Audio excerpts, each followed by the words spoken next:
Karibu Tabora, karibu Toronto. Papa Francisi alizaliwa tarehe 17 Desemba 1936 huko Buenos Aires, Argentina, akiwa ni mtoto wa kwanza kati ya watoto watano wa familia ya wazazi wenye asili ya Italia waliokimbilia Argentina wakikimbia mateso ya utawala wa kidikteta. Katika ujana wake alifurahia kucheza dansi na alipenda sana mpira wa miguu, akiwa shabiki wa klabu ya San Lorenzo. Katika maisha yake ya ujana aliwahi kufanya kazi kama mlinzi wa klabu ya usiku na msafishaji wa sakafu kabla ya kusomea kemia na kufanya kazi viwandani kwa taaluma aliyokuwa nayo. Papa Francis akiwa katika kipindi kigumu cha kuugua pneumonia, alifanyiwa upasuaji na kuondolewa sehemu ya pafu, ambapo alibaki kuwa na afya dhaifu katika maisha yake yote. Licha ya changamoto hizo, alijiunga na shirika la Jesuit, yani mafadha wa Kikatoliki, na huko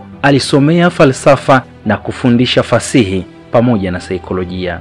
Alipadrishwa takribani muongo mmoja baadaye, na mwaka 1973 akawa mkuu wa shirika la Kijesuiti nchini Argentina. Katika maisha yake ya kanisa alijulikana kwa unyenyekevu, maisha ya kawaida na kujitoa kwa maskini. Mnamo tarehe 13 Machi 2013, Jorge Mario alichaguliwa kuwa papa wa 266 wa kanisa Katoliki na kuchukua jina la Francis, papa wa kwanza kutoka Amerika ya Kusini na pia wa kwanza kutoka shirika la Kijesuiti, akitambuliwa kwa mtazamo wa huruma, haki za kijamii na upendo. Lakini pia alileta mtazamo mpya ndani ya Vatikani. Lakini nini hutokea mara tu kiongozi huyu anapofariki?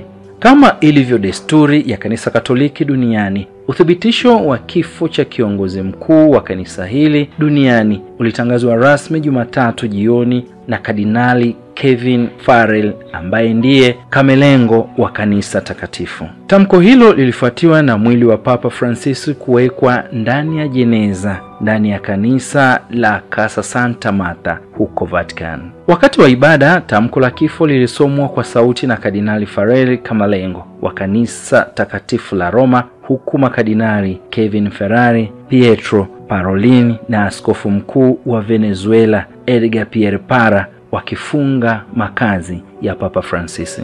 Kifo na mazishi ya kiongozi wa kanisa Katoliki duniani, Papa Francis, hutawaliwa na matukio mengi, ikiwemo ya kihistoria na ya kijamii. Moja ya matukio hayo ni kuvunjwa na kuharibiwa kwa pete yake, ishara ya ukomo wa nafasi hiyo kwa kipindi hicho. Kanisa Katoliki huingia kwenye maombolezo huku maamuzi makubwa yakianza kufanyika.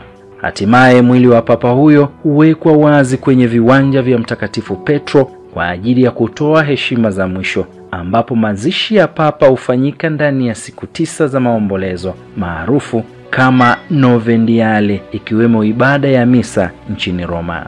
Kikao cha makardinali maarufu kama conclave hukaa kwa siku 15 hadi 20, ambapo kwa wastani jumla ya makardinali 138 wenye chini ya miaka 80 huingia kwenye chumba maalum na kuanza mchakato wa kumchagua papa mpya. Kura zilizopigwa baada ya kila awamu huwekwa kwenye moto na rangi ya moshi huashiria iwapo papa amepatikana ama la. Ikitokea karatasi hizo zimetoa moshi mweusi, basi hapo papa hajapatikana.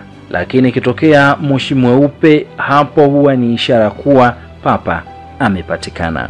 Iwapo papa mpya amepatikana, maneno habemasi papam hutamkwa, yaani tumempata papa.